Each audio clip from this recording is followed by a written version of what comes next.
ఇందిరమ్మ రాజ్యం వచ్చిన తర్వాత జరుగుతున్నటువంటి తొలి ఉగాది ఇది.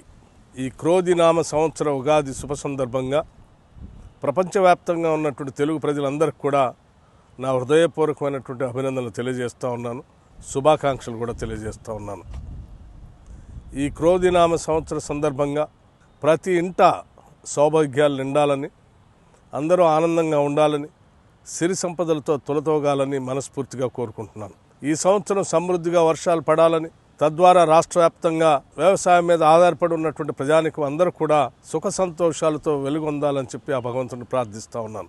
మరొక్కసారి తెలుగు ప్రజలందరికీ ఈ క్రోధినామ సంవత్సర సందర్భంగా మీ అందరికీ నా హృదయపూర్వకమైనటువంటి అభినందనలు తెలియజేయటమే కాకుండా రాష్ట్ర వ్యాప్తంగా మేము ఇందిరమ్మ రాజ్యం తరఫున ఇచ్చినటువంటి గ్యారంటీలన్నింటినీ కూడా అమలు చేస్తున్నటువంటి సందర్భంలో లబ్ధిదారులకి, అట్లాగే ఈ ప్రభుత్వం ద్వారా సకల సంతోషాలతో స్వతంత్రంగా బతుకుతున్నటువంటి అందరికి కూడా నా హృదయపూర్వకమైనటువంటి అభినందనలు, కృతజ్ఞతలు తెలియజేస్తూ ఉన్నాను.